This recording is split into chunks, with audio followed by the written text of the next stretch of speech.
Porque la gente junta su trascendencia al éxito como científico, y el éxito como científico es tener razón. O sea, decirle a la naturaleza cómo opera, ¿no? Pues estamos mal. Yo quiero entender a la naturaleza, no decirle a la naturaleza cómo debe hacerlo. Lo que tiene uno que hacer es reconocer con humildad, que es ignorante, que esta idea que yo tengo, que voy a explorar a través de los métodos científicos, pudiera no ser cierta, de tal manera que yo lo que hago es hacer una serie de experimentos o de simulaciones matemáticas, etcétera, que intentan explicar a la naturaleza en función de lo que yo supongo debería ocurrir. Si no ocurre, maravilloso, cambias tu modelo y vas y haces la otra cosa. Mentores. En esta entrevista que le hice al doctor Gabriel Gutiérrez Ospina, que ahorita les digo quién es, vas a aprender cómo cuestionar la vida y cómo cuestionar los dogmas. También vas a aprender cómo estudiar, cómo reflexionar los diferentes aspectos de la vida de tal forma que te puedan servir para nutrirte. Vas a aprender por qué es importante trabajar tu parte personal para que tu expresión en la vida en diferentes ámbitos, y puede ser en lo profesional, en lo creativo, sea realmente la mejor expresión. Hablamos de el omega, si funciona tomar omega y cómo te puede servir. Vas a aprender acerca de los experimentos que está haciendo, acerca de lo que se cree de la mente y del cerebro, y que realmente no funciona el cerebro como muchas veces nos lo están diciendo. Nos comparte qué es lo que hace en clases en las que él da, son formas totalmente irreverentes de enseñarle a las personas. Vas a aprender acerca de la innovación, cuál es la diferencia entre innovación y mejora. Vas a aprender también acerca de cómo irte quitando máscaras te va haciendo más libre, y al ser más libre disfrutas mucho más tu profesión y disminuye muchísimo el estrés. Vas a aprender también diferentes formas de estudiar. Vas a aprender de una persona que tiene un montón de proyectos diferentes y cómo es que esto es posible hacerlo. También hablamos acerca de cómo, de la parte científica, que no está padre, que podría ser mucho mejor la parte científica, pero a veces por estar en aras de saber y del ego, entonces los científicos, en vez de seguir investigando lo que no se sabe, empiezan a hablar de lo que ya saben. Pero esto a mí me encantó porque no solamente es para el mundo científico, sino también para otras disciplinas, para emprendedores, para artistas. Cuando creemos que ya sabemos, entonces ahí se muere todo y es fascinante. Entonces, aunque tú no seas científico, en esta entrevista vas a aprender muchísimo acerca de tener una visión muchísimo más amplia, acerca de emprender, acerca de tu vida, acerca de tu profesión, acerca de cómo llevar a cabo tu vida, acerca de la honestidad, acerca de cuestionarte. Entonces, te va a fascinar, te va a dejar súper inspirado. Y les voy a presentar al doctor Gabriel Gutiérrez Ospina. El doctor Gabriel Gutiérrez Ospina me mandó como 77 cuartillas de currículum porque yo le dije, oye, quiero saber todos tus premios, publicaciones, todo. Y dije, oh, no, no puede ser. Cuando me mandó 77, entonces gracias Ale Martínez Medrano por ayudarme a resumir de alguna forma. Entonces, en resumen, el doctor Gabriel Gutiérrez Ospina es doctor en ciencias y especialista en neurociencias. Es investigador de tiempo completo en el Instituto de Investigaciones Biomédicas en la UNAM, en el Laboratorio de Biología de Sistemas, y pertenece al Sistema Nacional de Investigadores del CONACYT. Es médico cirujano y partero, tiene una maestría en ciencias fisiológicas y doctorado en ciencias fisiológicas, todo en la UNAM. Y además estudió en Estados Unidos un postdoctorado, dos postdoctorados, uno en la Duke University Medical Center, en el Departamento de Neurobiología, y otro en la University of North Carolina, en el Departamento de Pediatría, en la División de Endocrinología. O sea, tiene estudios en neurobiología, endocrinología. Tiene más de 80 publicaciones en revistas arbitradas y ha participado en casi 200 congresos. Dirige y ha dirigido estudiantes de licenciatura, maestría y doctorado. Tiene numerosísimas participaciones en talleres, cursos, iniciativas de divulgación en video, revistas, podcast y más de 50 distinciones diferentes entre reconocimientos y premios. Entonces, espero que disfrutes esta entrevista, compártela con otros a quienes también pueda servirles y no olvides compartir qué es lo que aprendes, qué es lo que más te sirve para la vida, para este momento, para tus emprendimientos, y taguéame, no olvides taguearme, conectamos en redes, Maite Valverde de Loyola, me encantará saber qué es lo que más te sirve. Ok, pues disfruta esta entrevista y espero que te abra la mente y te inyecte de amor a la vida, curiosidad y que tu mejor expresión se dé en la vida. Bienvenidos entonces y vamos a empezar con esta entrevista con el doctor Gabriel Gutiérrez Ospina. Gabriel, me gustaría empezar preguntándote en este momento, ¿cuáles son todas las investigaciones en las que estás o que estás desarrollando? Porque creo que son como 7 diferentes. Yo sé de una con tortugas marinas, para ver la ascendencia de en ratones, si tienen como genes que ya los predisponen a que envejezcan más rápido. Algo así, ahorita si no tú nos explicas. Y otra de neurodegeneración de Parkinson, que se han dado cuenta que el 5% de las personas con Parkinson son por cuestiones hereditarias o genéticas y las demás son por factores externos, ¿no?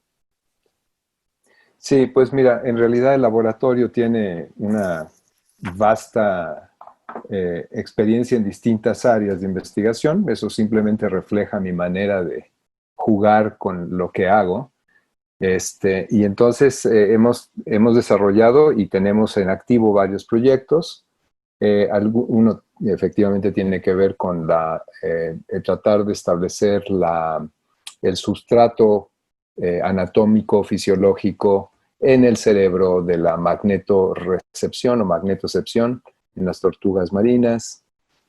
Otro Sí, tiene que eso es como ver cuál es su brújula para que ellas lleguen a la misma playa a dejar sus huevos, ¿no? ¿A eso te refieres? Sí, pues en realidad sería un sexto sentido, ¿no? Un sexto sentido de órgano de los sentidos o sistema de los sentidos que se presume tienen las tortugas para poder utilizar las claves magnéticas que da el planeta para generar un mapa de navegación en sus cabezas que les permita no solamente llegar a las playas donde nacen, sino navegar en realidad por el mar. Eh, Y tú quieres Evidentemente, pues encontrar en tendrán qué parte en está. qué partes del cerebro están los mapas, cómo se utiliza esa información.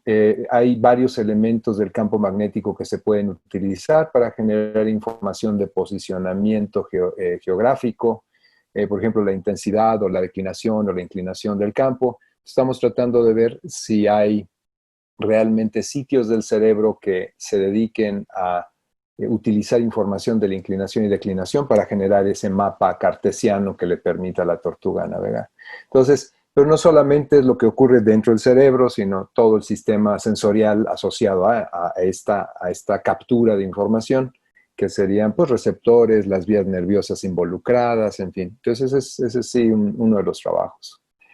Tenemos otros que tienen que ver más con el área, a esto se le llama ecofisiología, ¿no? Entonces daríamos ecofisiología. Ecofisiología. Tenemos, Nada más quería decir algo que, o sea, que es, bueno, clarísimo, igual y es hasta obvio mencionarlo, que el cerebro o un cerebro no funciona solo, sino tiene que funcionar junto con el cuerpo y todos los sensores que están en contacto con el exterior, ¿no? así es, así es. De hecho, tú tienes dos partes, digamos, una parte corporal, que es a lo que llamamos interocepción, y la parte de información que captan los órganos de los sentidos, que es lo que llamamos esterocepción. Lo que vemos en términos de conducta es el resultado de un proceso cognitivo que se expresa motrizmente, pero que es profundamente influenciado por el proceso interoceptivo, y la asociación de los dos es lo que determina tu cognición, tu expresión sentimental y tu conducta motriz. Entonces sí, las dos cosas están juntas. Por eso separarlo entre el cerebro y cuerpo, pues es un error, ¿no? En realidad es el cuerpo que contiene todo y todo en el interior de uno, pues se habla entre sí, ¿no? Uh-huh. Entonces, bueno, tenemos eso, tenemos otro proyecto que procura entender cuáles son las bases fisiológicas y anatómicas de lo que los ecólogos han llamado durante mucho tiempo competencia espermática y eyaculación estratégica.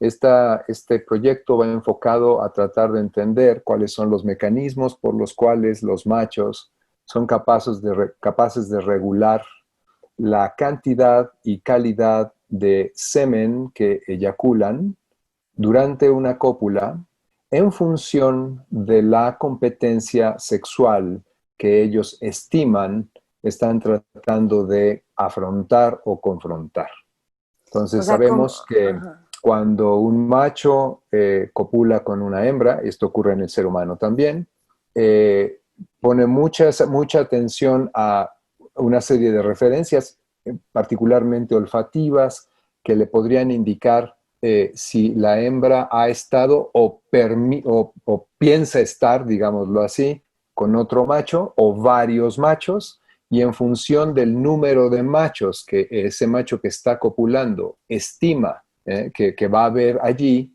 compitiendo con él, entonces aumenta o disminuye la cantidad y calidad de los componentes del semen.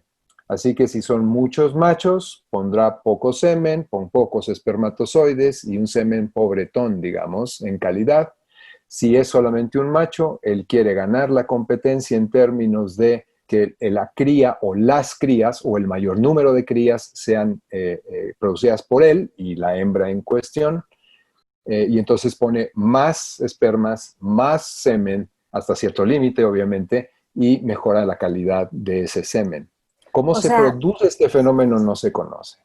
ok. O sea, si hay mucha competencia, o sea, muchos otros machos, no le echan tantas ganas, digamos. Y si hay solo Exacto. una competencia. Ok, ¿y eso cómo se relaciona en el, o sea, con los humanos? ¿Cómo, Lo cómo mismo influye pasa, eso? Ajá. lo mismo pasa. Entonces tú podrías tener, por ejemplo, problemas de infertilidad o de los que asocias como problemas de infertilidad en parejas, y lo que ocurre es que la pareja, el hombre,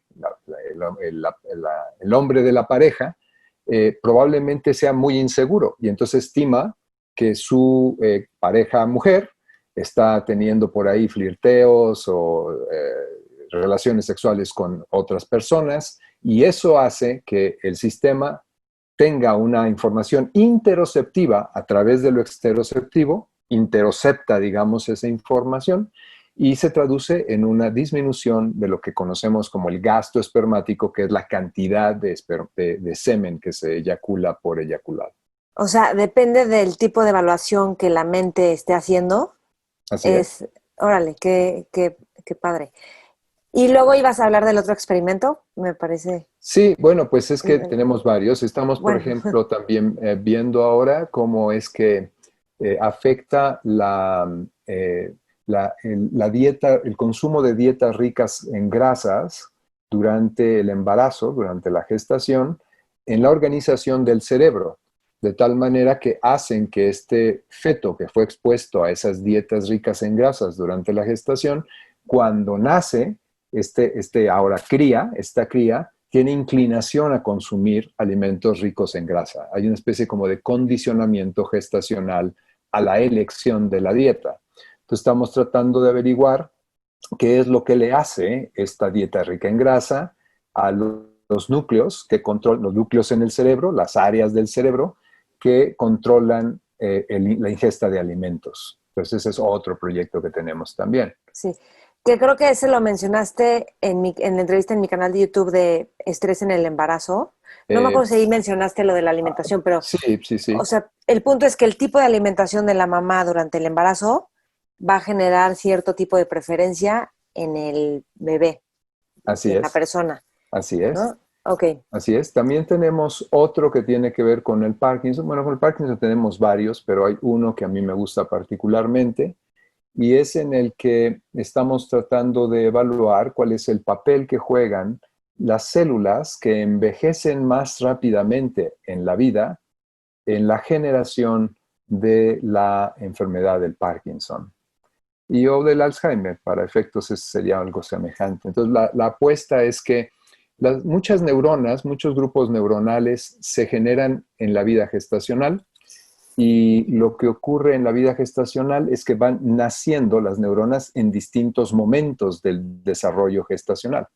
Entonces, ese nacimiento puede marcar el proceso de envejecimiento al mismo tiempo, de tal manera que, por ejemplo, las células que nacen primero sean las que envejecen primero. Por poner un ejemplo, no sé si eso ocurra, eso es lo que estamos tratando de ver. Entonces, si tú tienes una vida desordenada, no duermes bien, comes mal, no haces ejercicio, etcétera, o eres muy irregular en todas estas actividades, esas células que nacieron primero podrían empezar a envejecer a los 20 años. De tal manera que para los 35, 40, tú tienes un grupo de células muy, muy viejas, que les llamamos senescentes, y esas células senescentes empiezan a generar, esas neuronas senescentes empiezan a llamar al sistema inmune produciendo una autoinmunidad contra el cerebro que va al final a conducir, entre otros factores, a una enfermedad neurodegenerativa que nosotros en este caso pensamos que podría ser el Parkinson.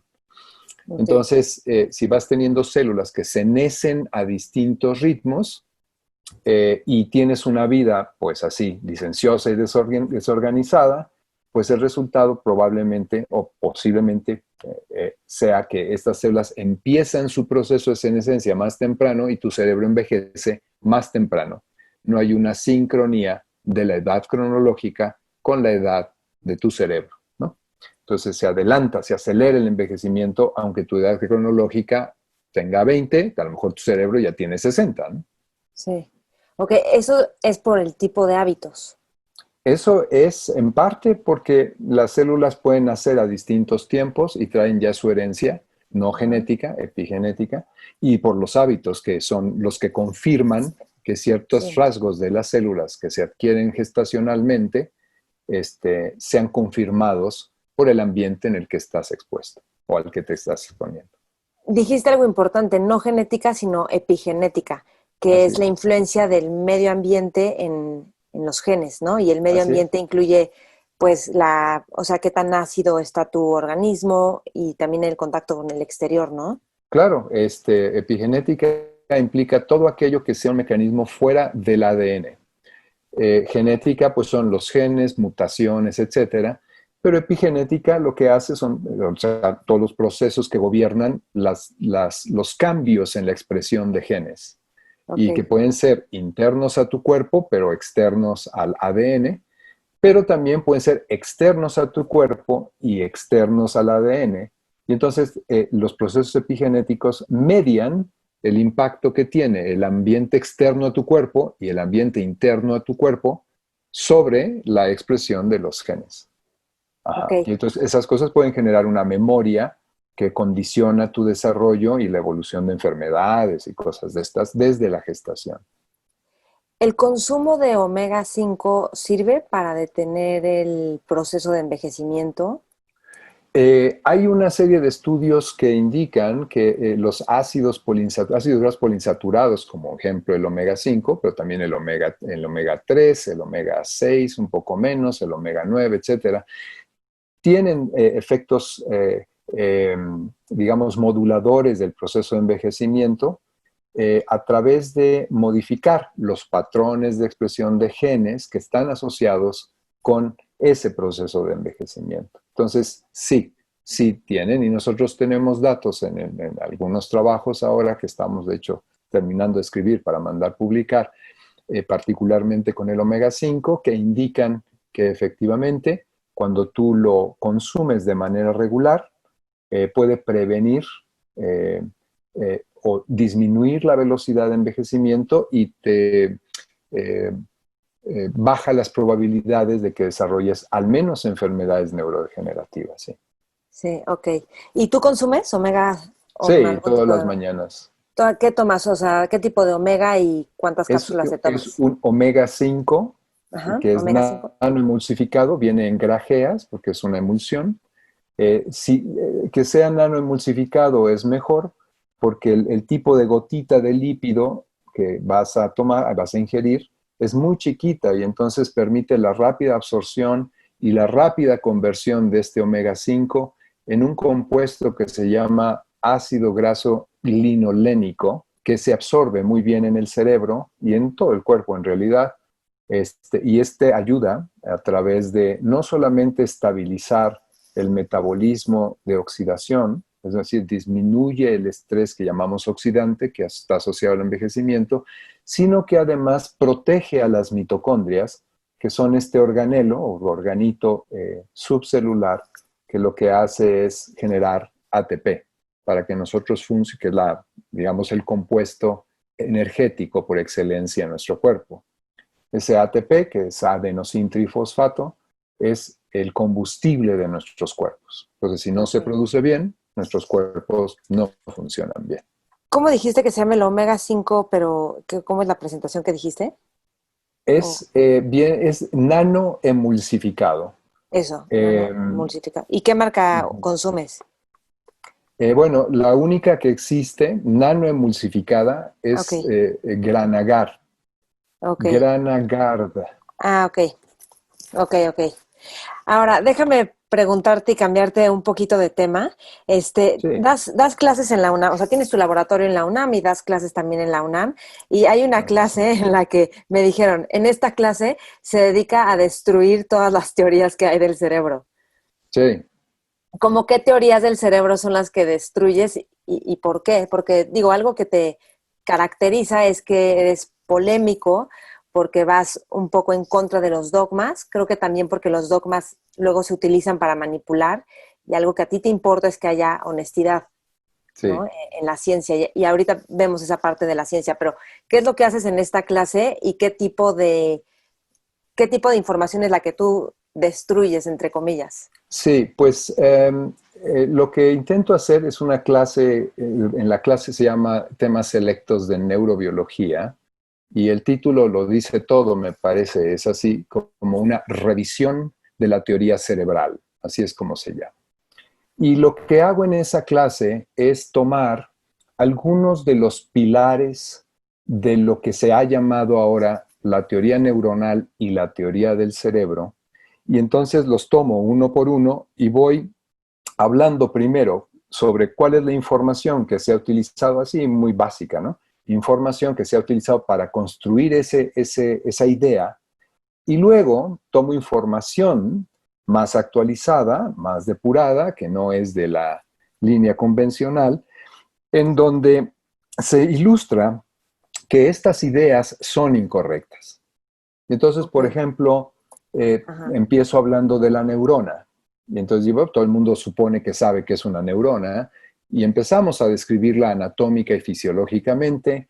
Vemos si es verdad que la neurona es la célula que señaliza la información que nos permite a nosotros operar correctamente, en términos neurales y conductuales, en fin. Toda esa información la voy explicando, y de pronto les digo, a ver, pues resulta que hay neuronas que no tienen por ejemplo, dendritas y axones, que son procesos que supuestamente todas las neuronas tienen. Hay neuronas que no tienen esto, ¿no?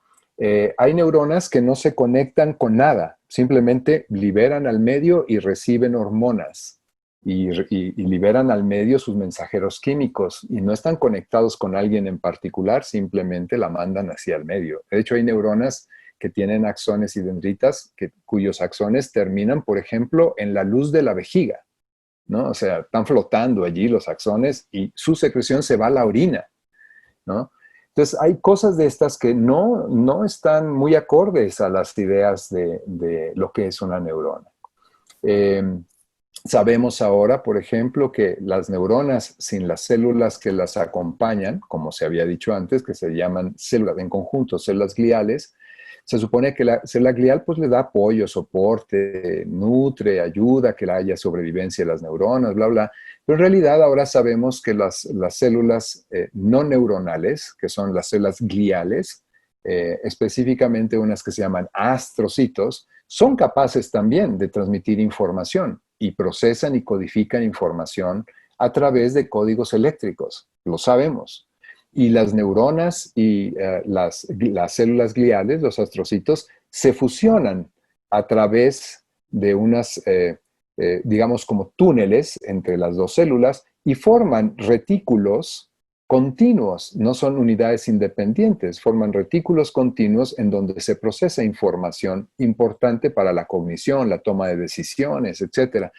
Entonces, es como elaborar realmente una visión mucho más compleja de lo que se supone sabemos del cerebro.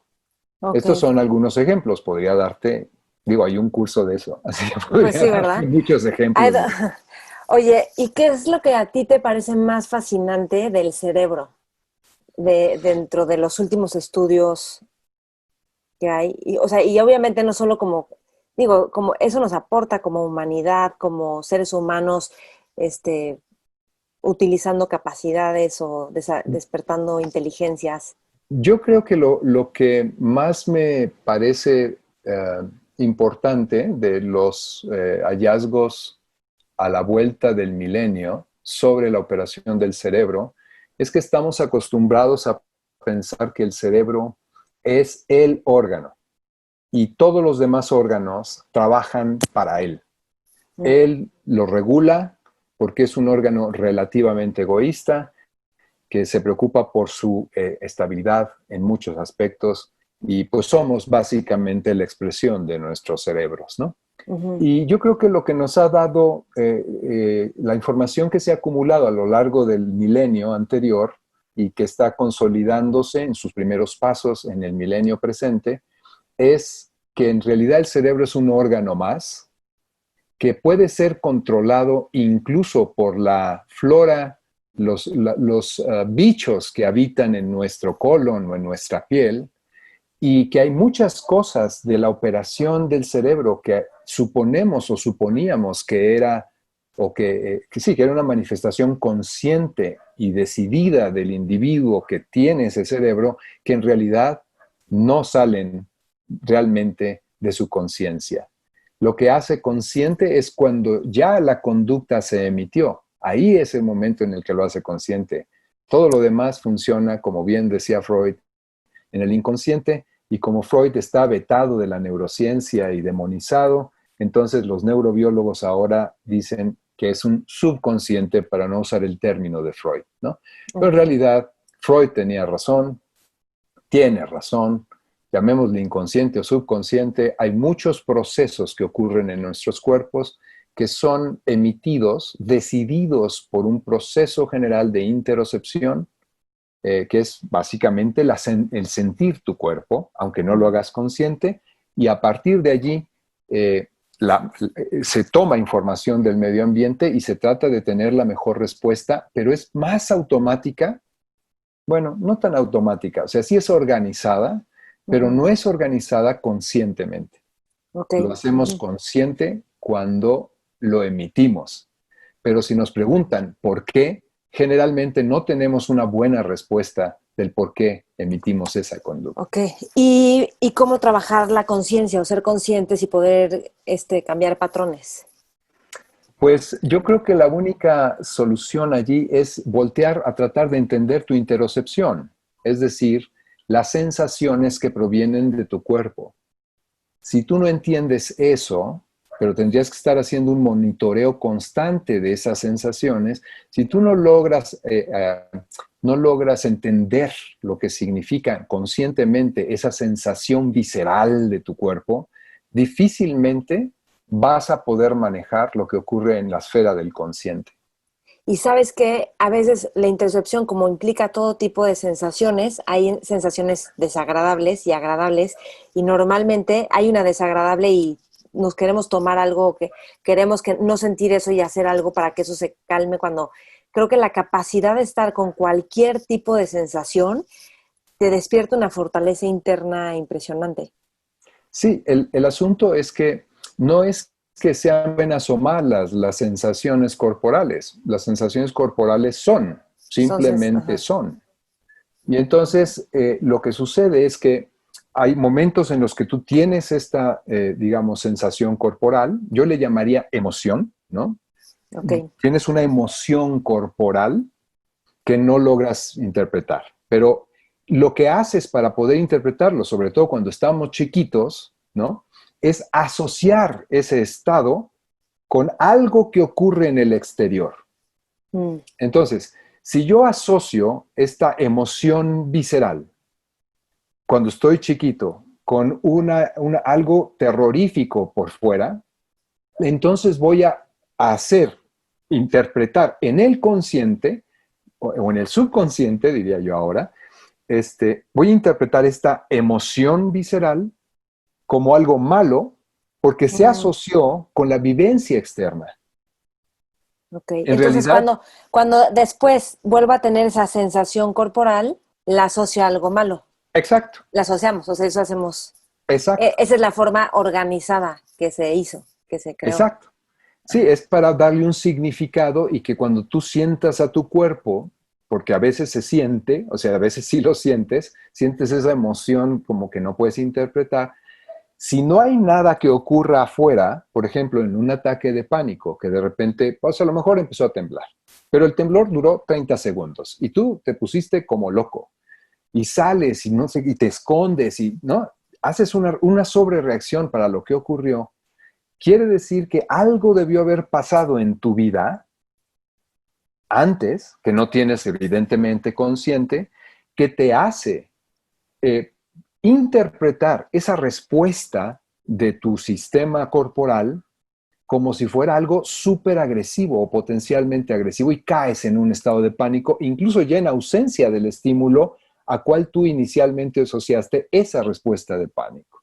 Ujú. Entonces, para poder realmente traer al consciente para acá, necesitas ser muy vigilante y no interpretar, no asignar a tus, digamos, a tu emoción corporal, no asignarle de entrada una valencia afectiva, positiva o negativa, sino simplemente es, pues esto siento, lo voy dejando, lo voy viviendo, lo voy percibiendo y se acabó, no pasó nada, ¿no? Sí. No estarlo ligando constantemente, que es muy complicado porque hay muchas respuestas interoceptivas que efectivamente vienen como resultado de un estado de preparación a algo que ocurrió en el mundo exterior. Sí. Entonces, hacerlo es Pero, complicado. y creo que para eso es mindfulness o este tipo de meditación de conciencia, es una especie de laboratorio para estar notando todo este tipo de sensaciones y de patrones mentales. Claro, pero el problema con el mindfulness o todos los estados de meditación, hasta la trascendental, es que lo que tienes que hacer es tener un cierto proceso de abstracción del entorno para poder hacer estas relaciones más naturales, digamos. Pero eso no lo tienes cuando vas cruzando una calle, no lo tienes cuando vas en tu automóvil y alguien sale. No sé, empieza a temblar. O sea, son cosas que requerirían una habilidad de contingencia para leer tu respuesta corporal y estar tranquilo. Y Sí, eso muy poca gente lo pero tiene, incluyendo mis colegas budistas. ajá.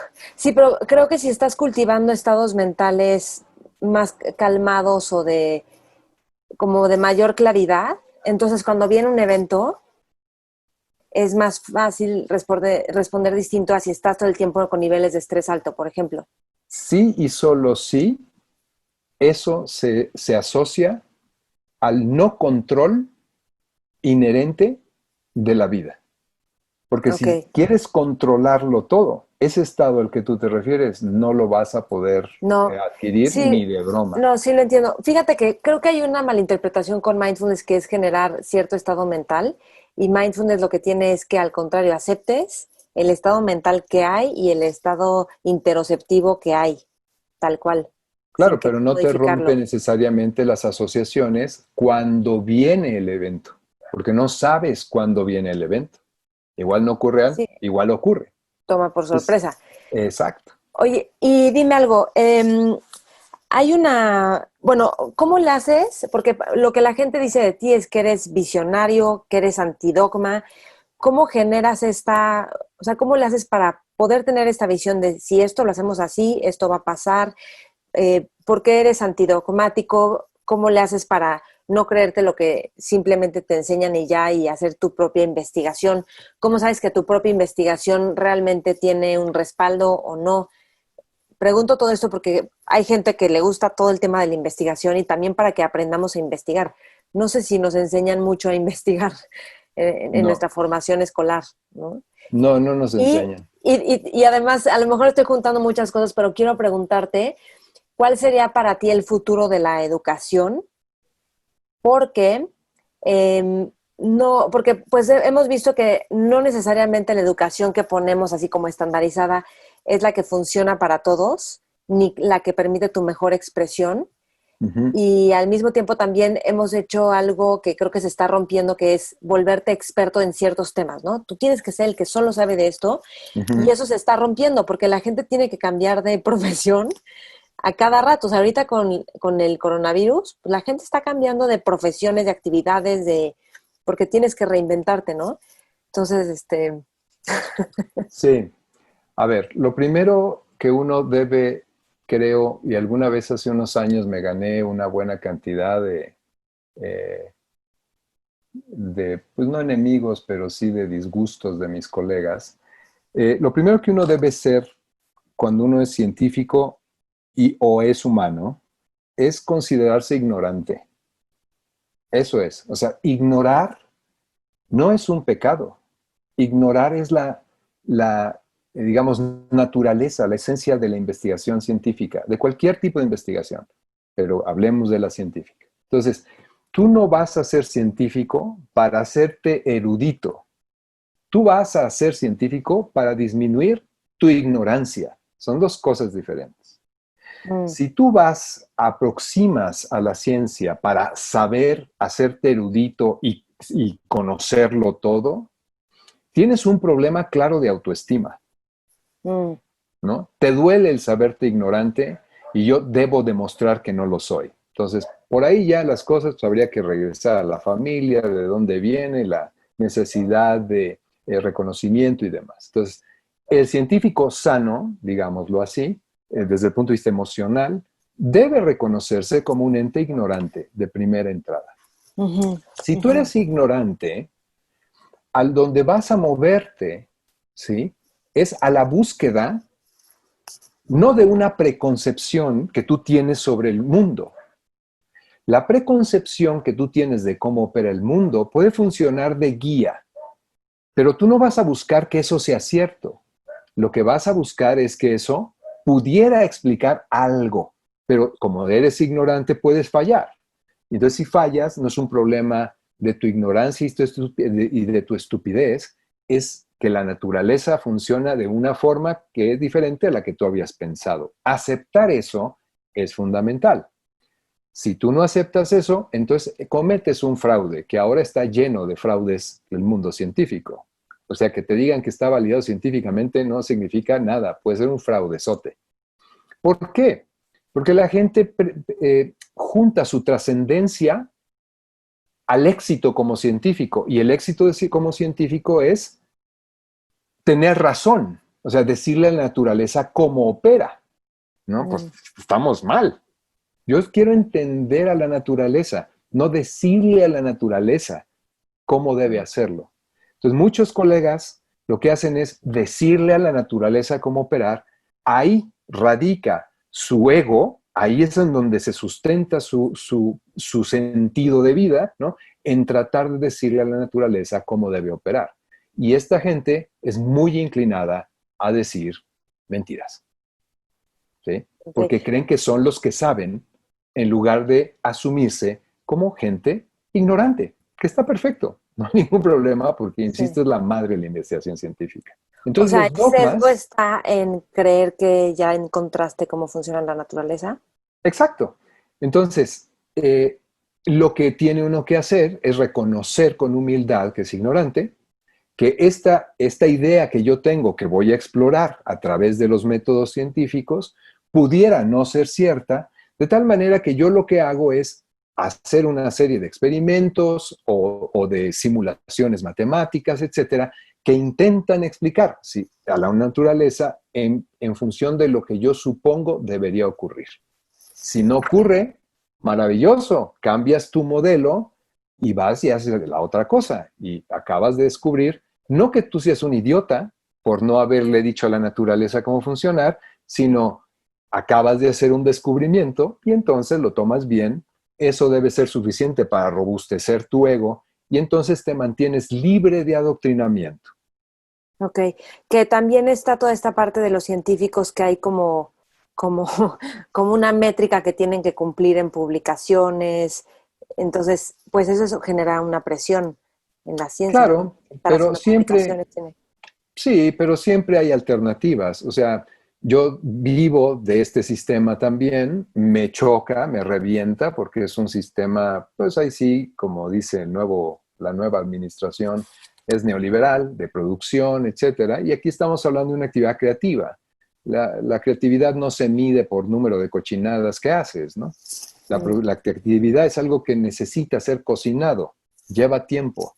Pero bueno, de todas maneras, dentro del sistema tú puedes tener dos, tres, cuatro proyectos que te permitan realmente explorar cosas fundamentales y tienes pues colaboraciones, técnicas así muy puntuales, etcétera, que te permite producir buena calidad de ciencia, pero una ciencia que no es ambiciosa, una ciencia que es eso, productivista. Pero eso no quiere decir que como científico no puedas desarrollar proyectos alternativos que pueden representarte a ti desde el punto de vista científico de quién eres, ¿no? mm, Entonces, me parece que uno de los problemas de la adoctrinación es que um, hacen que la gente acepte a pie juntillas lo que se le dice y se trabaja sobre esa línea, lo que hace que haya gente poderosa dentro de la ciencia, que se transformen en íconos a seguir, que la presencia de los íconos a seguir dentro de la ciencia rompe con la naturaleza propia de la ciencia, que es indagar y cuestionarlo todo. Aquí ya de pronto el argumento que se utiliza para cuando tú descubres algo diferente a lo que se ha dicho es, no, a ver, este hombre tiene un premio Nobel, tú no tienes nada. Cuando el argumento académico es de ese punto, pierde su connotación académica y se transforma en un asunto absolutamente pueril. Y sin embargo hay muchísimos argumentos así. Tú no tienes razón porque este tiene más peso que tú académicamente hablando, supuestamente, y entonces a él es el que hay que creerle, no a ti. Ese es el tipo de cosas que generan dogmas. Entonces, lo que yo trato de hacer es justamente eso, decir, a ver, aquí estamos equivocados, aquí está toda esta información, aquí va una pieza más de información y por favor, pongamos atención, porque si no, estamos adoctrinando y en ese sentido la ciencia pierde su propia naturaleza, se transforma en una religión. ok, ok. Por ejemplo, dame un ejemplo de algo que ahorita se cree, como que todo mundo lo cree, y hay otra pieza más que agregar en el Pues lo rompecabezas. que platicábamos hace un ratito, las neuronas son las unidades centrales de operación del sistema nervioso. Eso ya no se sostiene. Ok. Sabemos que las células de los vasos sanguíneos, sabemos que los astrocitos, ¿sí? Sabemos que células del sistema inmune, particularmente un tipo de célula que se llama linfocito T, si no están ellas, al menos ellas cuatro, funcionando con las neuronas no pueden procesar información de forma correcta. Entonces, ¿quién es el importante? ¿La neurona? ¿O más bien es el conjunto de células que son las que se encargan de todo? Ese yo creo que Ok. es un buen ejemplo. Ok, ok, muy bien. Bueno, y entonces el tema de la educación y el futuro de la educación, o sea, hacia Claro, dónde, si tú creo, adoctrinas gente, lo ujú, que vas a lograr es gente que no cuestiona. Para el sistema político es muy importante tener gente que sepa doctrinas, pero que no las cuestione. Nuestro sistema educativo está generado para tener un discurso político, histórico, científico, etcétera, ¿no? Que te lleve al no cuestionamiento. Y entonces, si tú tienes una sociedad hecha de individuos adoctrinados que no cuestionan, operar sobre una sociedad así, pues es muy fácil, ¿no?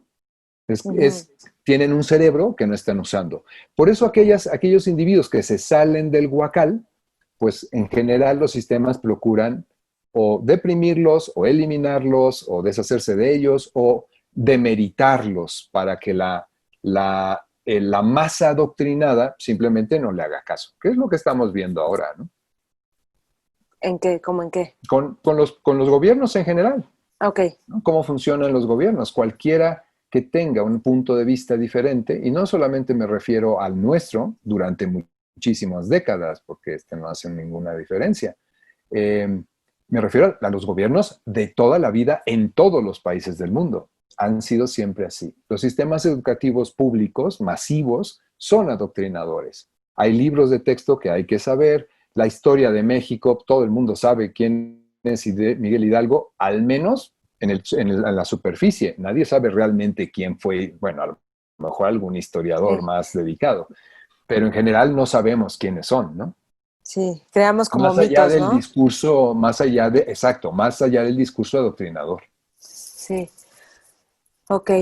Y entonces, o sea, ¿hacia dónde podría migrar la educación para hacer una educación más libre y también en la que sea, no sé si esta es la palabra, pero multifacética o más versátil? Algún día platicaba contigo que pues te dedicas a un montón de cosas diferentes y que eso, y me decías, pues eso hacía Da Vinci, solo que antes no lo veían mal y ahorita un poco te dicen que te tienes que especializar en una cosa necesariamente.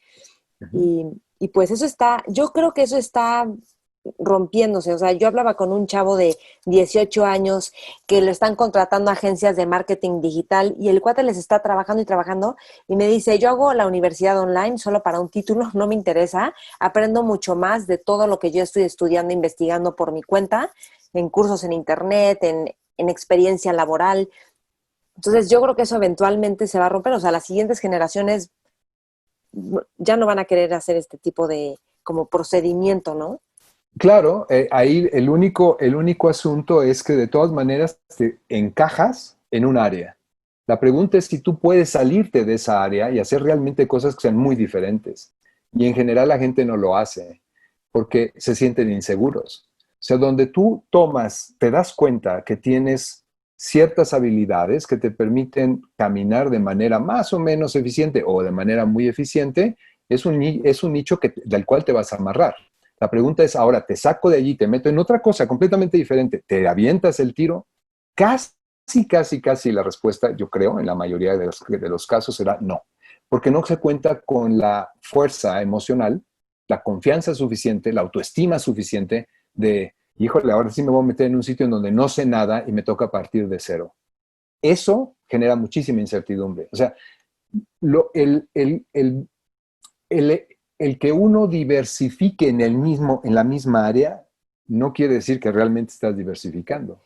Y está esta otra parte en la que dicen es que si no profundizas en una materia, pues no realmente hay como, no estás grounded en algo o puedes estar volando por diferentes, alrededor de diferentes materias, temas o actividades. ¿Tú qué dirías? Ajá. O sea, creo que a veces profundizar en una cosa te da a lo mejor el conocimiento De esa cosa, que es de así ese. chiquitita, depende de dónde quieras tú moverte, ¿no? Ok, Porque si tú te metes mucho, pues sí, te haces un súper experto de eso. Hay gente, por ejemplo, en el área de neurociencias que son expertos en los canales de calcio, en un canal de calcio. Y bueno, pues sí, son las autoridades mundiales de un canal de calcio, pero un canal de calcio no explica cómo funciona el cerebro, ¿no? Y a la ok, hora que los tratas de echar para arriba, ya no pueden y se sienten tan inseguros que mejor se quedan en su canal de calcio. Entonces, depende a qué nivel quieras tú trabajar. Entonces, la superespecialización, eh, para una gente que tiene una baja autoestima y tiene una alta necesidad de control, es lo sensacional y te va a mantener tranquilo. Pero no es un explorador. Si tú eres un explorador, no te quedas en un sitio.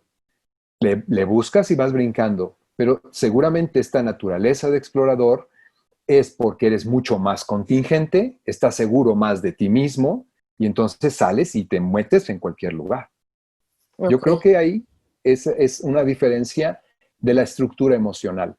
Parece que los jóvenes actualmente son más seguros, pero yo tengo 30 años en la universidad viendo generaciones y generaciones y honestamente no son más seguros de lo que eran los de mi generación. Para nada, aunque parezcan que son más seguros, siguen teniendo los mismos problemas emocionales, siguen teniendo esta necesidad de aceptación, de aprobación, de reconocimiento del de afuera porque ellos no se aceptan a sí mismos, no se creen capaces. Es exactamente lo mismo que teníamos nosotros, nada más que nosotros teníamos un foco que era, en mi generación, pues ser profesionistas, con eso resolvías tu problema. Ahora no. Lo que sí tiene el mundo ahora es que pues, cualquiera puede ser una profesión, independientemente que vaya o no a la universidad. Puede hacer una vida laboral digna y autosustentarse, al menos desde el punto de vista monetario, sin necesidad de ir a la universidad. Eso sí, me queda clarísimo. Esas alternativas reducen un poquito la ansiedad de la inexistencia y la ansiedad del no ser alguien, ¿no? Porque en nuestra sociedad naces, desafortunadamente, sin ser alguien. Entonces, a lo largo de tu vida, una buena parte de tu vida la dedicas a ser alguien, y ese ser alguien no es que tú te reconozcas que eres alguien, sino ser alguien en función de lo que me reconozca el exterior. Ese es el problema, yo creo que tiene todo nuestro sistema educativo, lo ha tenido toda la historia, y mientras eso no se corrija, vamos a tener el mismo tipo de ser humano. Ok, entonces, ¿tú crees que antes o que empezaste a hacer ciencia por reconocimiento y luego lo fuiste Claro, cambiando? por supuesto. Eso es una parte de mi evolución que es magnífica y maravillosa. Yo empecé a hacer ciencia cuando entré a la facultad, al segundo año de entrar a la facultad. Esto fue en 1985 por ahí. Entonces, me incorporé a un grupo de investigación en neuroquímica dirigido por el doctor Alejandro Bayón en biomédicas en 1987 y de allí para adelante. Mi idea era entender cómo funcionaba el cerebro de la esquizofrenia, porque yo iba a curar la esquizofrenia y además con ese trabajo me iba a sacar un premio Nobel para que todo el mundo me reconociera. Efectivamente, así fue. Y así navegué desde los 18, 19 años, bueno, seguramente desde que era niño, ¿no? Tratando de encontrar el reconocimiento de mi padre y de mi madre, ¿no? Y entonces así navegué hasta que llegué a los 30 años y me diagnosticaron, afortunadamente mal, ¿no? Pero vamos, cargué el diagnóstico por 7 meses de un cáncer de estómago porque hacía lo imposible por demostrarle al mundo que yo era muy bueno. Y entonces tuve una gastritis que se transformó en una úlcera, que estuvo sangrando varios meses, hicieron endoscopía, etcétera, y el resultado fue, a ver, Gabriel, tienes un cáncer de estómago a los 27 años, igual y te mueres en un año máximo, así que, pues bueno, vamos a ver qué podemos hacer para medio salvarte. Finalmente no fue así. Esto fue cuando yo estaba en Estados Unidos. Yo salí a Estados Unidos a los 24 años, terminando recién la carrera, a hacer un postdoctorado. Y antes de regresar, pues me pasó todo esto. Eso evidentemente sacudió completamente mi encuadre, porque al mismo tiempo que saqué los resultados para una muy buena publicación, en donde según yo iba a romper todas las estructuras de la neurociencia del desarrollo, es decir, de cómo se construye el cerebro, neurociencias dedicadas a entender cómo se construye el cerebro, según yo iba a romper esa estructura con ese gran artículo, y mi frustración terrible fue que nunca salió el artículo en una revista de neurociencias y salió en una revista de endocrinología, en donde nadie, tengo muchas referencias, ¿sí? Me han citado muchas veces, pero nadie en el contexto de lo que el trabajo dice. Entonces, ahí lo que ocurrió fue un colapso emocional de mi parte, porque dije, a ver, hice todo esto para ser el non plus ultra mexicano en investigación científica, me estoy muriendo de cáncer a los 27 años, ¿qué demonios estoy haciendo con mi vida?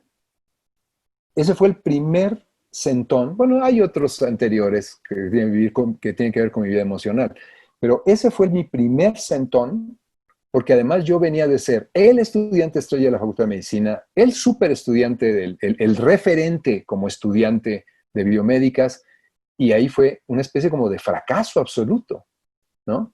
Entonces fue a ver, siéntate, porque igual te extingues, vale la pena hacer este esfuerzo por demostrarle al mundo quién eres y cómo, y no, lo grandioso que eres y bla, bla, bla, cuando te va a costar la vida hacerlo.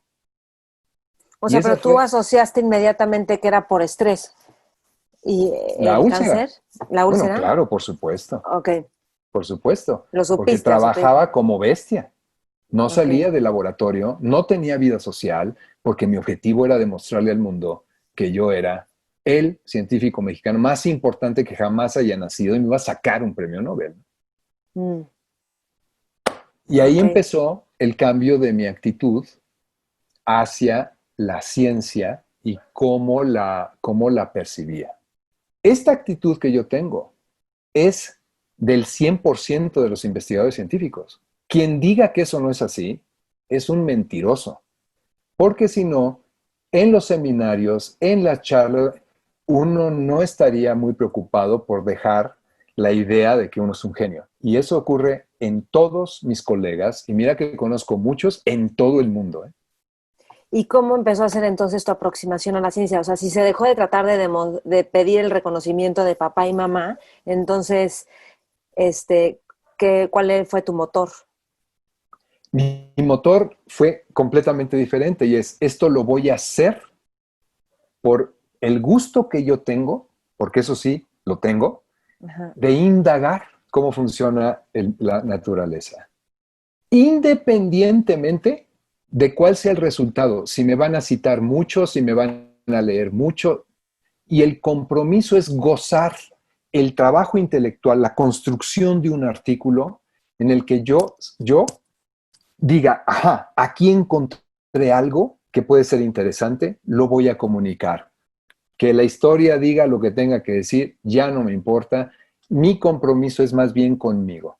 Y en realidad es así. No estoy buscando que me referencien o que me citen. De hecho, hasta el momento de las publicaciones que tengo, una de ellas, que me parece es una de las mejores publicaciones que tengo, ¿sí? Tiene dos citas, y fue ¿De qué, publicado hace muchos años. de qué es esta publicación? Esta publicación lo que narra es una explicación de las relaciones entre que determinan los cambios del cerebro cuando tú pierdes la vista en función de lo que le pasa al cuerpo.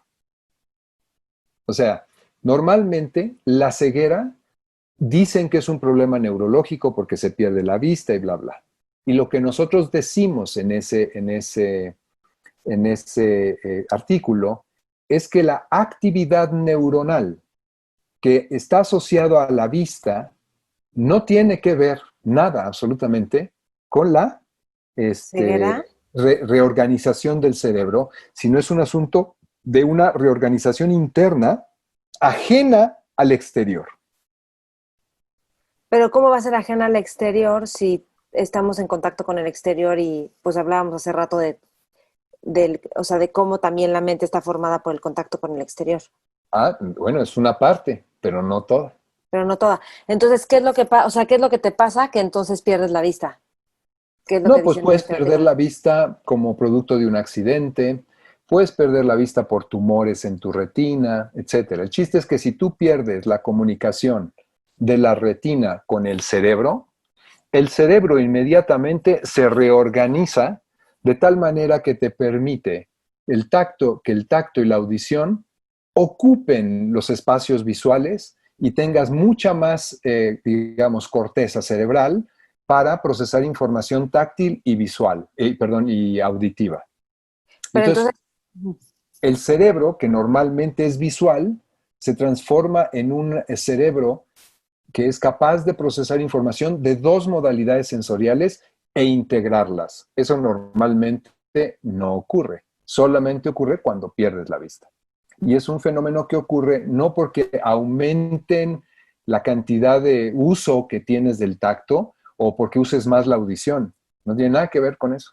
Sucede porque el propio cerebro hace un rearreglo en búsqueda de eficientar el recurso de información estereoceptiva, pero nada más, no tiene nada que ver con que si los usas más o menos, que sí. era lo que se pensaba en ese O entonces. sea, queda un hueco, digamos, y el cerebro lo empieza a usar para otros Exacto. sentidos, pero no es que como empieza, o sea, la vista está disminuyendo, podría ser que la vista disminuye y entonces esos otros sentidos empiezan a usar más esas partes y por eso se disminuye también más la vista. ¿No es así? Eh, no, no, es que eso no se ha demostrado, pero Ujú. bien podría ser, ¿sí? Aunque Ok, en el caso nuestro, el tipo de experimento que hacíamos era una lesión muy aguda de la retina, ¿no? Entonces, lesionas la retina, la desapareces de un día para el otro. No es algo que ocurra crónicamente, pero en la situación crónica podría suceder eso que estás diciendo, por supuesto. ok. Oye, hay una clase, creo que es de psicología, que me has contado que en tu clase uno o algo así, les llevas el TV Notas a tus Ah, alumnos. sí. ¿Por qué haces esto? Imagínate, el científico acá y saquen el TV Notas, por favor, vamos a ver, cuéntanos. Bueno, este es otro curso que doy en la Facultad de Psicología que habla sobre las bases biológicas de la conducta sexual. Como es la Facultad de Psicología, pues la gente tiene, los colegas que dan el mismo curso, pero otros grupos, lo que hacen es hablar de los mecanismos cerebrales que regulan la conducta sexual. Pero la clase se llama Bases biológicas de la conducta sexual, no las bases cerebrales de la conducta sexual. Entonces lo que yo hablo es de evolución de los sistemas de reproducción, evolución del cerebro, ¿no? Con relación a esos sistemas de reproducción. Hablo de las estrategias reproductivas, de la eficacia, de para tener hijos, en fin, muchos temas biológicos que impactan sobre la organización del cerebro en el proceso evolutivo. De eso hablo. Entonces, empiezo mi clase siempre diciéndoles lo mismo. Digo, si ustedes quieren realmente saber cómo funciona la sexualidad humana así real, vean el TV y novelas. Entonces, porque entonces es Araceli Arámbula teniendo familia con Luis Miguel, con no sé quién más, ¿no? Digo, no me sé la historia completa de la mujer, pero ¿no? Y Luis Miguel teniendo también hijos por todos lados. O no tienen hijos, pero cambian de pareja, ¿no? El pato no sé quién con la pata no sé cuánto. Van cambiando de parejas como si fueran cartas, ¿no? Y ya pasó una noche y traicionó al otro, porque el TV y novelas está construido de eso, de la vida armoniosa de nuestras celebridades, entre comillas, ¿no? De la vida armoniosa sexual, y reproductiva y afectiva, de todas esas disfuncionalidades de ese medio. Entonces, así es como opera realmente la sexualidad humana. Por eso es que les digo, no vayan a leer ¿cómo se llama el libro, este texto? The Biological Basis of Reproduction, ¿no? Las bases biológicas de la reproducción, es todo ahí lleno de ciencia que no opera realmente, ¿no? En la vida de los hechos, sino en ese sentido es mucho más ilustrativo cómo es que una pareja que se supone que durará toda la vida, a los 3 meses ya cambiaron de parejas que se supone que también durarán toda la vida, que con estas tienen hijos, pero que se supone que durarán toda la vida y tampoco duran. Entonces tú ves allí cómo la gente realmente se va modificando, va cambiando cada 7 años, cada 5 años, cada 3 años, hay hijos nuevos de las mismas personas a lo largo del tiempo. Y es un reciclaje entre ellos, eso es maravilloso, que es lo que ocurre realmente en una condición reproductiva más libre, ¿no? Ok. Em, ¿Cómo unes? Creo que, o sea, a raíz de que tuviste esta crisis profesional, que tenías como 27 años, ahí empiezas a clavarte más en la parte humana, porque ahorita mencionas mucho que la parte emocional de ciertos científicos no está a flor de, o sea, no está bien, entonces Nada menos. eso impide la realización y la evolución del ser humano. Estás todo el tiempo haciendo referencia a la parte emocional de las personas. ¿Por qué haces tanto énfasis en esto? Y sí, ¿por qué? Ujú. Eh, para poder tener un cambio radical de tu aproximación a la vida, necesitas entenderte emocionalmente. Eh, y entenderte emocionalmente es algo que te produce un choque porque vas a empezar a darte cuenta que en tu vida hay un montón de máscaras que tratas de mantener, porque las máscaras te permiten obtener de la sociedad el reconocimiento. Entonces, pues, dado que tu existencia es eso, entonces mantienes esas máscaras. Para que la ciencia sea libre de prejuicios y de mis necesidades emocionales, necesitas empezar a retirarte esas máscaras. Ese es uno de los eventos centrales. Esto que narré del cáncer y demás es uno de los eventos centrales que me permitió vivir la necesidad de empezar a quitarme las máscaras, ser más congruente conmigo. Ujú. A partir de allí, y ahí sí te tengo que confesar que absolutamente subconsciente o inconsciente, mi, eh, pues mi cerebro y mi cuerpo decidieron, sin que yo me diera cuenta de eso, de ir como poniendo atención a estas cosas que hacía y que estaban siempre buscando un reconocimiento.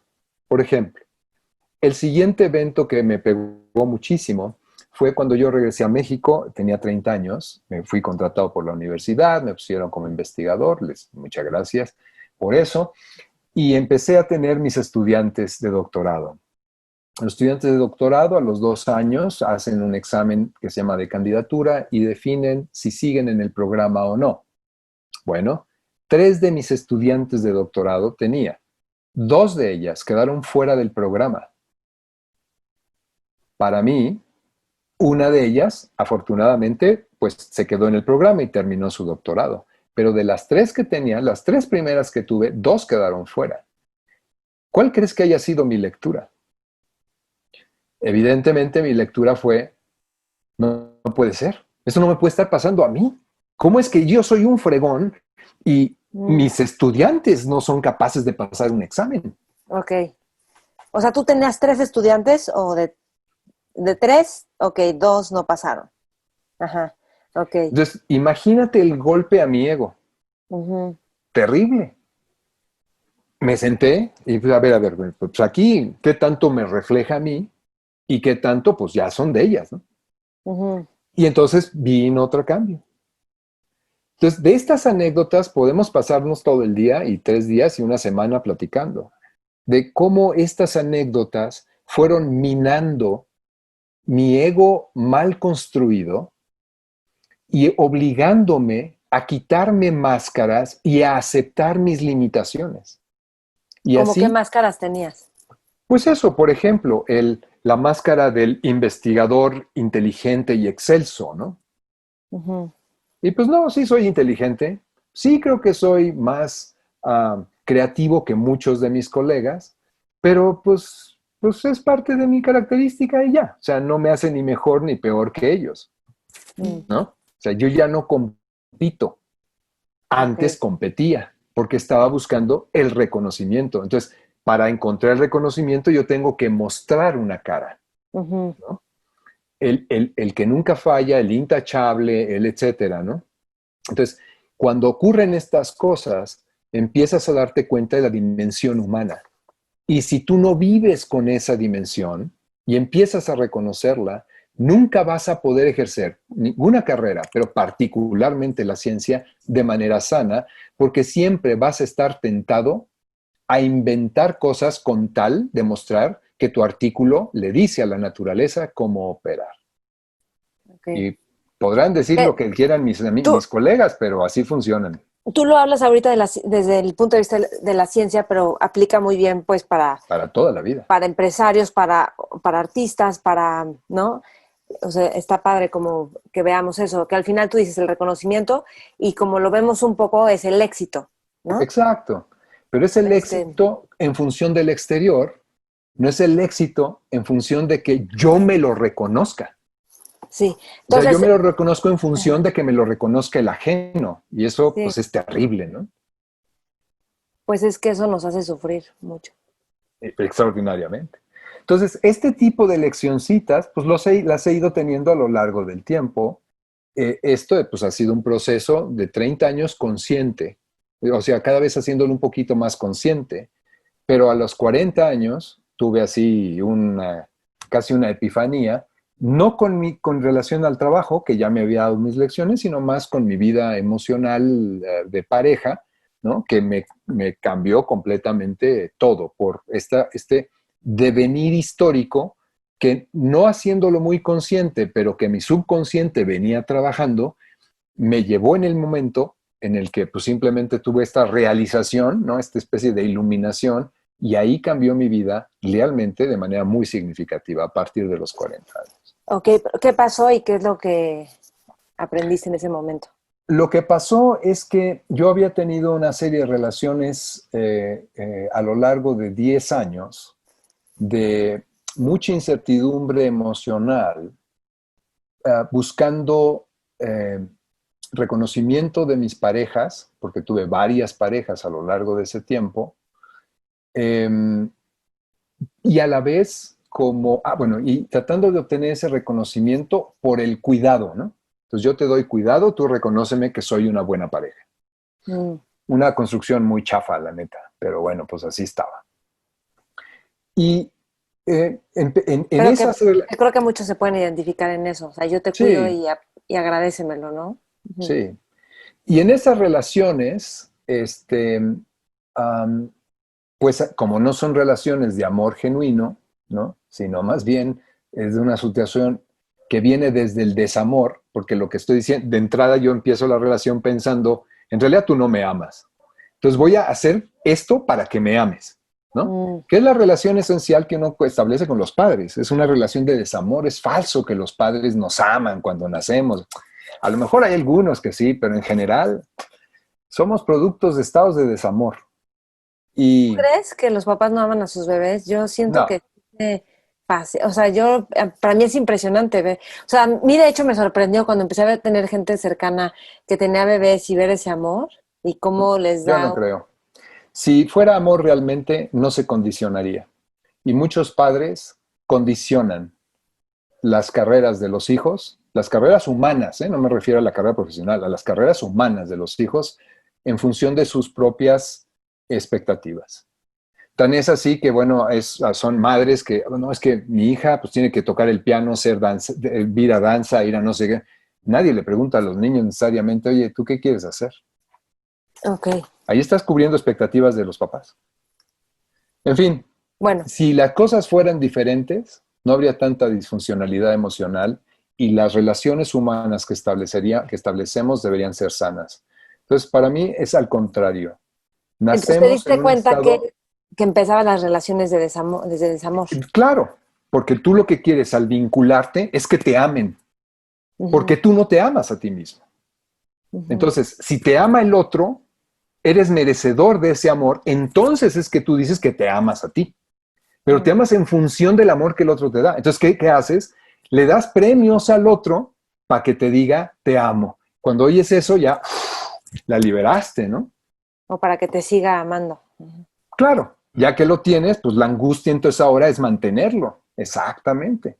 Entonces, establecemos relaciones inicialmente desde el desamor. Y eso lo aprendemos en la familia, o sea, a mí que no me vengan, ¿no? Porque ¿en dónde más? En fin. Entonces, este tipo de cosas pues te lleva a tener una serie de situaciones en donde ya las cosas no empiezan a funcionar y dices, esta persona como que ya no me ama tanto, ¿no? Ya me hace el feo, ya se está quejando de mí, ya no sé qué. ¿Y entonces qué haces? Sales a buscar otra pareja. Entonces te transformas en un infiel. Y dices que amas a esta primera y que amas a la segunda también, cuando en realidad no es cierto. Estás vinculándote desde el desamor, otra vez. Y como esta ya empezó a hablar mal de ti, entonces te brincas con la otra, ¿no? Que está ahorita hablando bien de ti porque apenas te conoce. Apenas te conozca más, pues ya veremos a ver si habla bien todo el tiempo, ¿no? Ese es el problema. Entonces, este es un ciclo vicioso que lleva a infidelidades, etcétera, etcétera, etcétera, y terminas verdaderamente agobiado, no solamente sintiéndote culpable, sino absolutamente incongruente, ¿no? Porque hay una serie de valores que quizás sí los tienes reconocidos, para los cuales estás siendo incongruente, estás siendo deshonesto, etcétera, etcétera, etcétera, y aunque lo reconoces, es tal la necesidad de amor que te los aguantas, pero a un costo de interocepción y a un costo de salud brutal. Entonces, cuando llegaron los 40 años, estaba pasando por un proceso parecido al de las años anteriores con una pareja que tenía 3 años con ella. Y entonces lo que estábamos un domingo viendo la televisión y surgió el programa este de, no sé si National Geographic o alguna cosa de esta, estábamos viendo, y apareció la cosa esta del poliamor. Y entonces yo me identifiqué de inmediato con eso. Eso cambió completamente cómo yo veía el amor, porque eso que presentaron en el programa, para mí, era el reflejo de lo que debía ser el amor.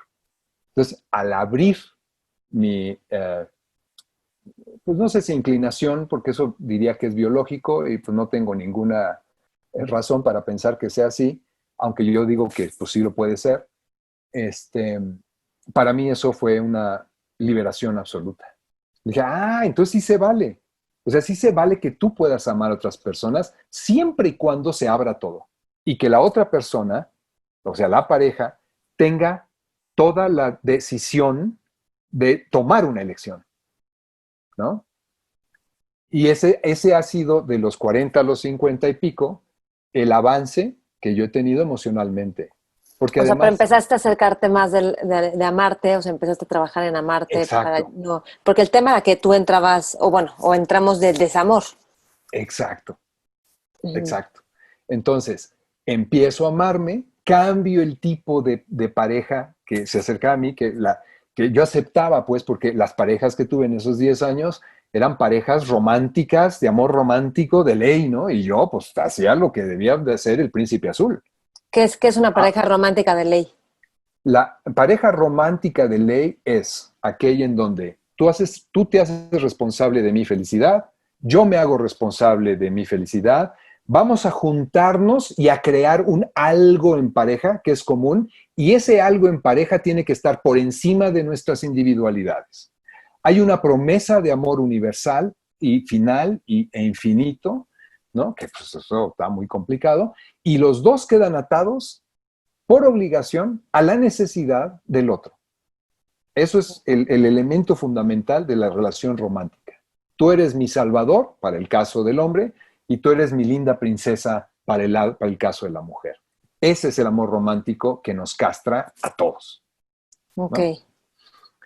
Entonces lo que hice fue eso, reconocer que no funcionaba ese esquema para mí y empezar amándome a mí, reconociendo lo que había hecho, reconociéndome como pareja, reconociéndome como acompañante mío. Y Ujú. entonces las relaciones empezaron a cambiar. Eso tuvo un impacto central, porque mi relación con la ciencia y la manera de trabajarla cambió completamente. Aunque siempre había sido diverso, ahora la diversidad era ya por interés, ya no era para demostrarle a la gente que yo era tan fregón que podía trabajar en 7 temas distintos, tener un conocimiento de muy buen nivel como para hablar con expertos de 7 temas al mismo nivel, porque eso muy poca gente lo tiene. Entonces, claro, era una característica mía que pues, había que destacar, ¿no? Ujú. ¿Sí? Pero siempre era buscando el reconocimiento del otro. Ok. Entonces, el poliamor se transformó en un cambio radical de la manera en que yo abracé a la vida, regresándole el significado y el sentido de vida a mi vida, en función de mí. Ajá. Ok. ¿Sí? Y entonces sí, empecé a amar a la ciencia de una forma diferente, a amar a mis amistades de una forma diferente, a amar a mis parejas de una forma diferente. Ok. O sea, ¿dejaste de esperar de la vida o qué fue, cómo lo dirías en una oración? ¿Sí? Ok. Oye, por cierto, para quienes les interese, en mi canal de YouTube, Maite Valverde de Loyola, está la entrevista de poliamor que te hice, que por si quieren explorar, que también viene como de modelos de familia, etcétera. Te quería preguntar, por último, tema, ¿qué es la innovación para ti? Esa es una situación bien interesante. En ciencia se habla mucho de innovación, cuando en realidad el grueso no es innovación, es mejora, ¿no? Entonces dicen, bueno, yo voy a hacer este método diagnóstico para detectar COVID. ahora que estamos de moda con el COVID, ¿no? Ujú. Entonces se avientan ahí el método y lo desarrollan, pero resulta que es el mismo método, pero ahora tiene 4 etapas más o un reactivo de menos o una reacción de enzima, ¿no? Una reacción química diferente. Pero el concepto es el mismo que está desde hace 20 años. Y dicen, esto es innovar. En realidad eso no es innovación, es una mejora tecnológica, ¿no? O una mejora incluso conceptual. En la innovación, para mí, lo que tiene que haber es una ruptura. El creativo tiene que generar una ruptura. O sea, estamos hablando, por ejemplo, Newton y su mecánica clásica, Einstein y su mecánica relativista. Es una ruptura, Ujú. ¿sí? Una deriva de la otra, pero conceptualmente hay realmente cosas que no alcanza. O sea, la mecánica clásica no alcanza muchas cosas que pasan en el universo, lo que Einstein realmente provocó, ¿no? Y Entonces, que al ahí mismo hay tiempo, un gracias a la problema. mecánica clásica, Einstein pudo también romper, bueno, o al menos eso pensamos, no, no sé si. Exacto, exacto, Ok. ¿no? Sí, sí, eso fue. Él se basó en el trabajo de Newton, como en muchos otros trabajos de la teoría cuántica, etcétera. Los integró de una manera sensacional y votó una nueva física, Ujú. ¿sí? Claro, hay un antecedente, pero no es lo mismo. La teoría relativista, la mecánica relativista es diferente de la mecánica clásica. Ok, suficientemente diferente. Tiene relación, pero es suficientemente diferente. Entonces, eso es un proceso de creación. Lo que yo veo en la actualidad son recreaciones y esas no son innovaciones, son mejoras.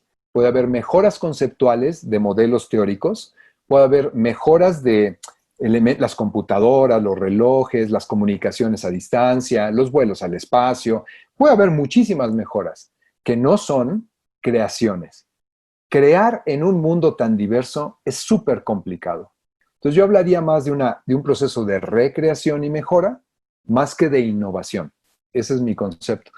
Innovadores, los que producen una ruptura que evidentemente viene de respuesta a lo que se ha hecho antes. Es muy difícil realmente encontrar que haya de la nada algo que surja. De esos hay, pero muy, muy, muy difícil encontrarlos, incluso Ok. en el ámbito científico. ¿Eso por qué dirías que es porque el proceso evolutivo tiene sus tiempos o quizá porque no estamos aprovechando nuestras capacidades, justo porque a lo mejor tenemos temas emocionales, sesgos en el aprendizaje o Yo por creo qué que dirías los que eso dos sucede? elementos que mencionas son importantes, pero yo agregaría un tercer elemento, y es que no tenemos acceso, incluso con las redes de información que hay ahora, a toda la información que se ha generado en la historia de la humanidad. No la tenemos. Entonces nosotros pensamos que es una idea muy novedosa, pero resulta que en el siglo XVI alguien ya lo había dicho.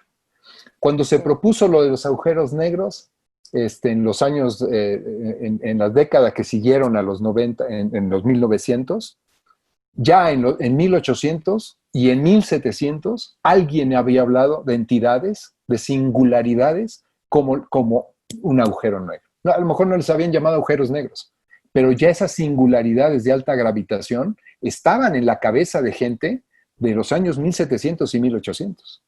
Ok. Y de la física cuántica ya estaba también, porque la física cuántica es como, y la nanotecnología es como de lo más nuevo, ya estaba antes también. Sí, había venido, digo, el asunto de átomo y el subparticulado y todo eso viene desde los griegos, ¿no? O sea, no es la teoría cuántica, lo entiendo, pero hay un antecedente que la gente viene preguntándose cosas, viene pensando cosas. Y eso, de alguna manera, conforme los experimentos, los formulados matemáticos llegan, los modelajes llegan, pues al final terminas sumando. Por eso esta frase tan interesante de Newton, aunque lo ponen como si fuera muy modesto, cuando en realidad Newton era insoportable,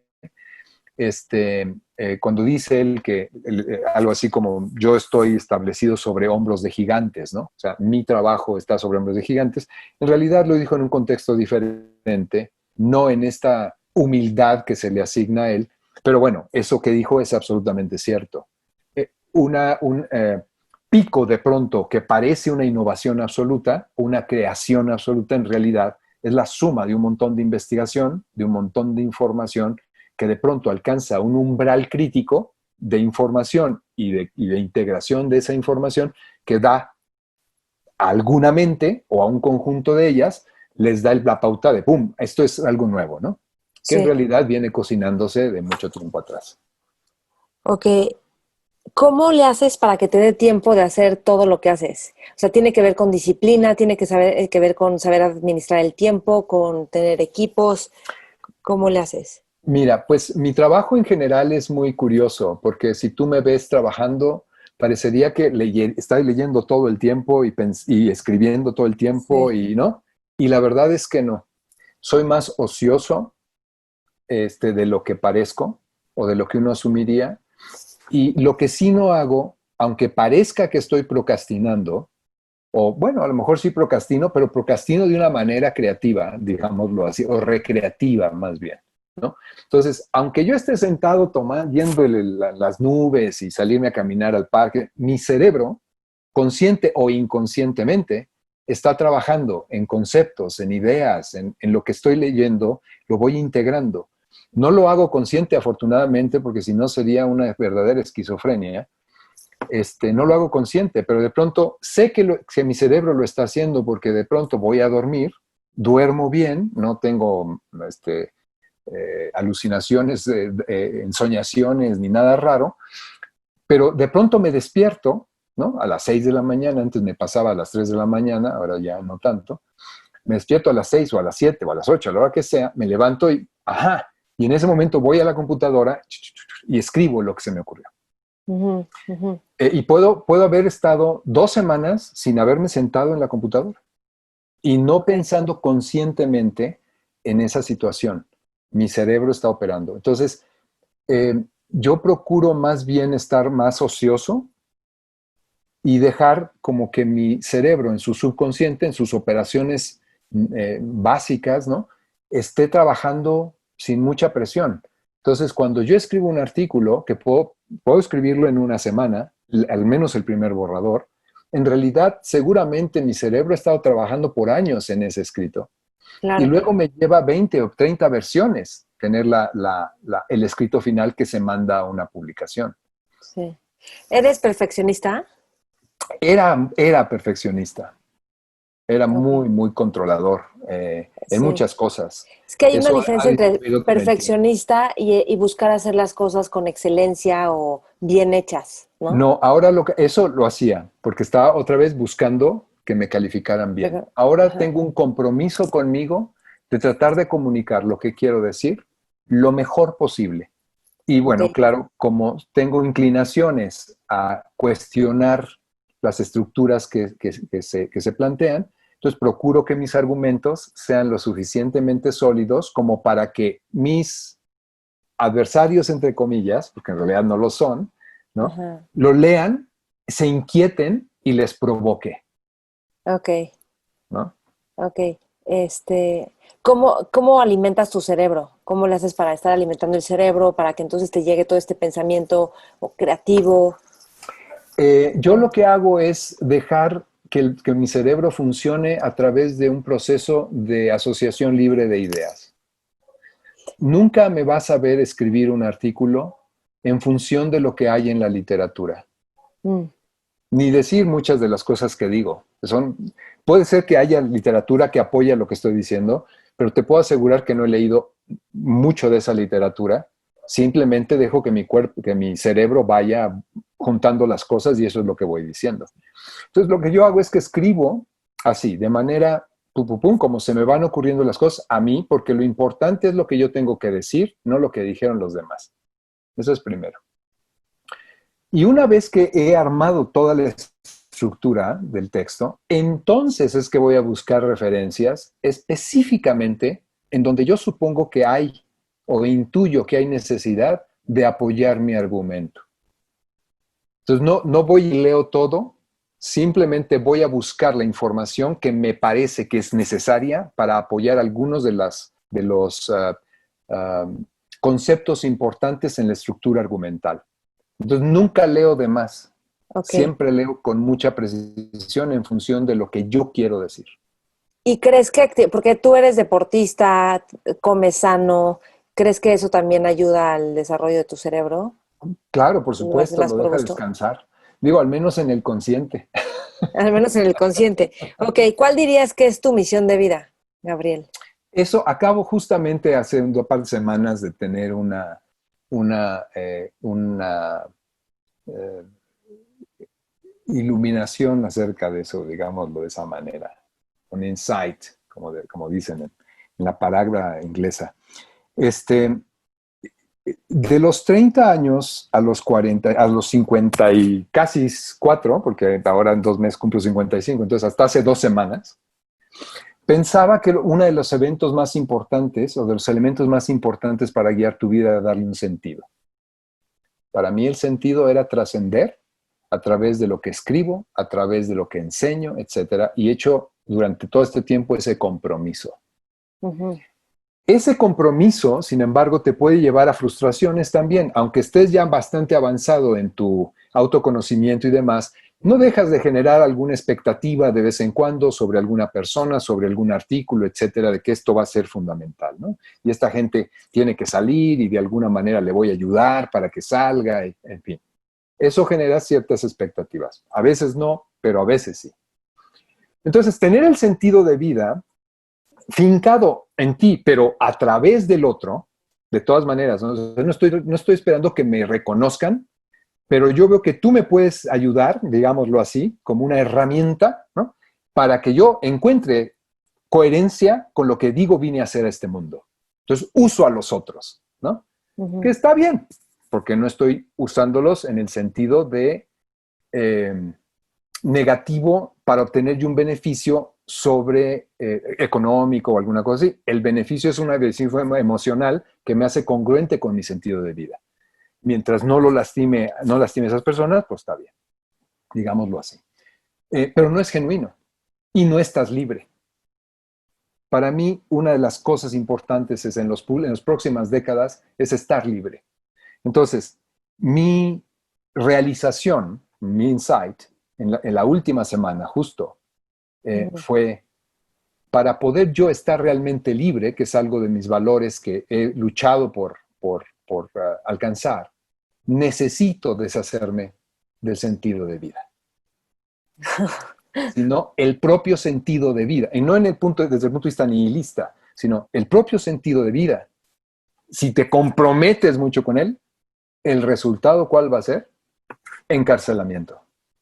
Entonces estás respondiendo para tratar de buscarlo y eso no te permite vivir bien, porque vas a juntar frustraciones, al menos dependiendo de tu nivel de madurez. Si estás un poquito más maduro, pues será menos frustrante o la frustración se te irá más rápido. Pero el chiste es no tener ni siquiera esa frustración. Entonces, esto que me permitió de los 30 a los 40 combatir la necesidad del reconocimiento externo, que fue eso, tener mi propio sentido de vida y valorarme y evaluarme yo bien, ¿sí? Ahora, a mis 54, casi 55 años, me parece que el resto de mi trabajo tendrá que ser el deshacerme de ese sentido de vida para poder tener una vida sana, libre y contemplativa, que no quiere decir que te dediques a hacer nada, ¿no?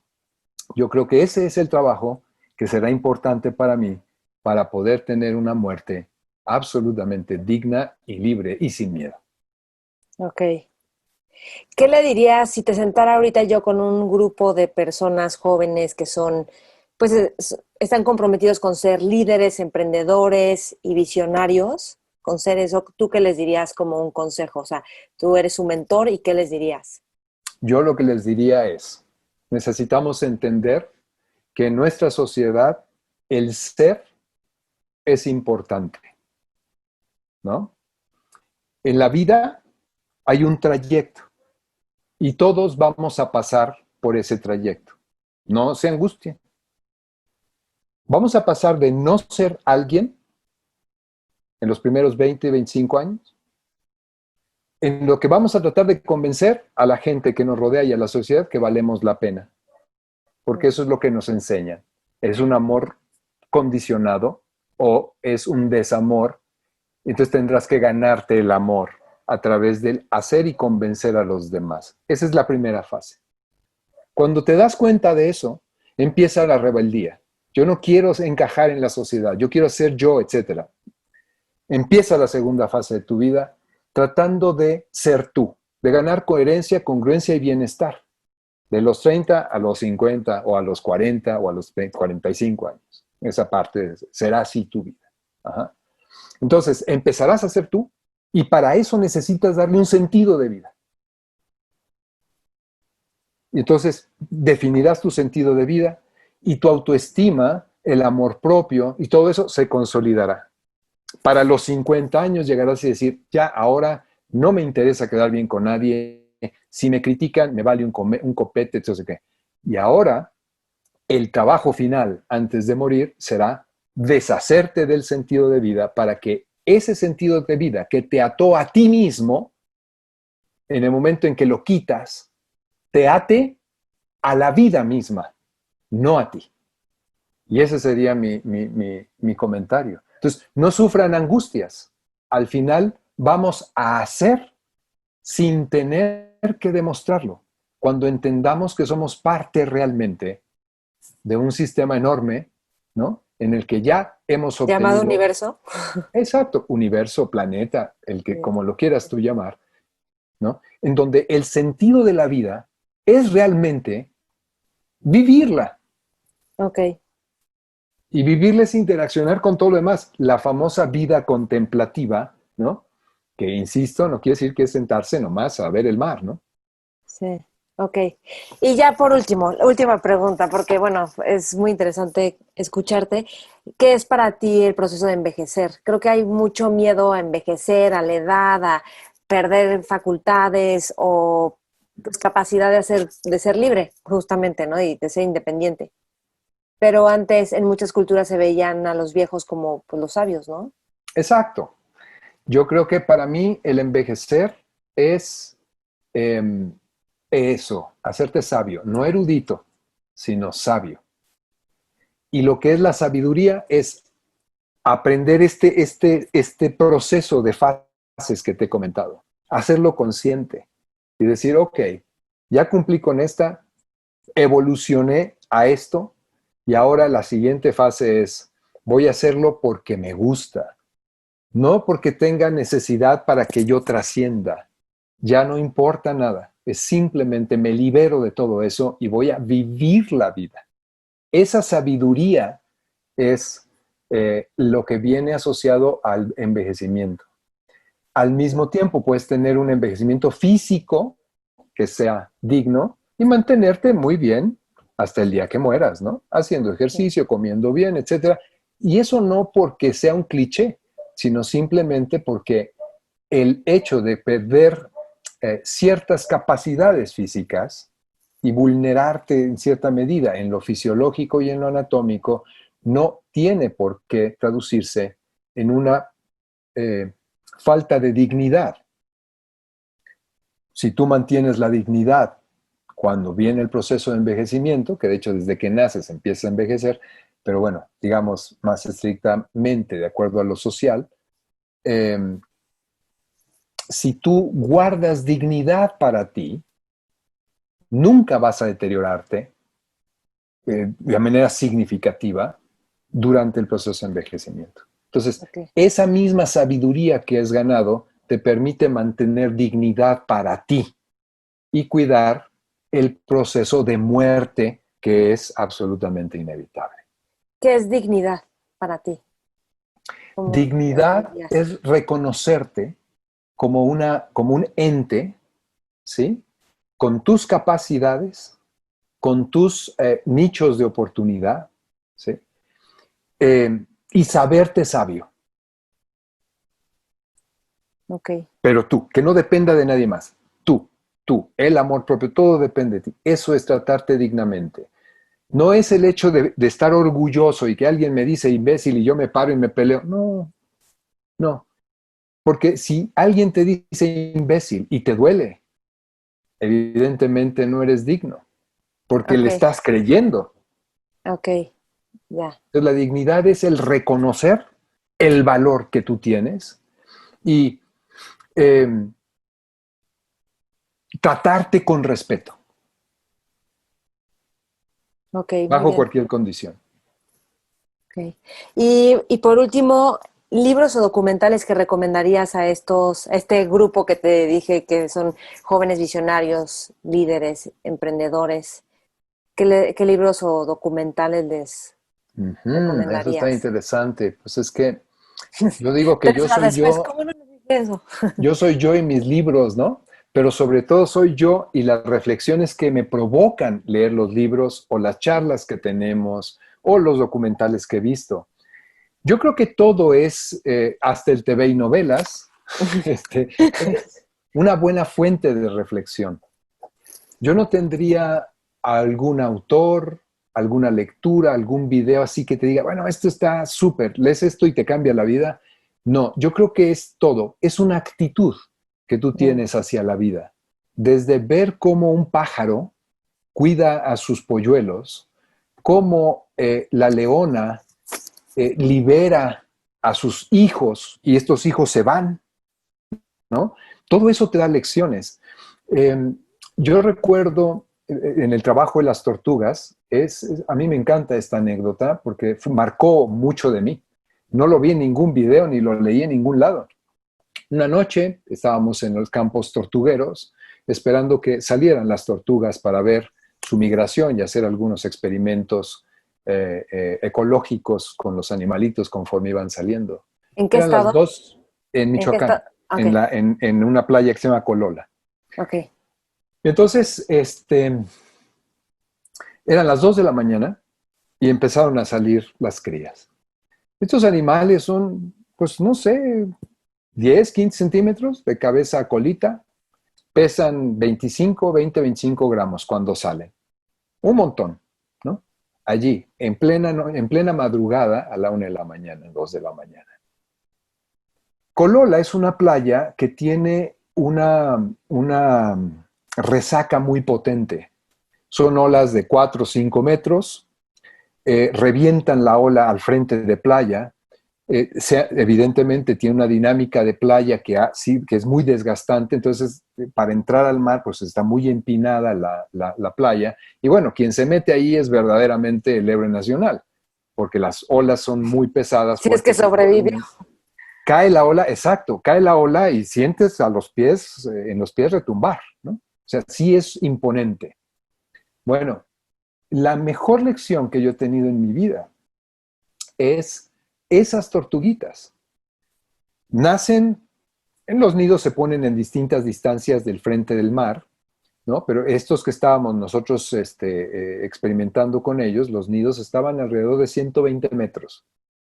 Nacen estos animalillos, salen así y se encaminan a toda velocidad hacia el mar. Hay un montón de predadores, independientemente de los humanos, pájaros de todo tipo, ¿no? De distintas especies, coyotes, o sea, está lleno de predadores.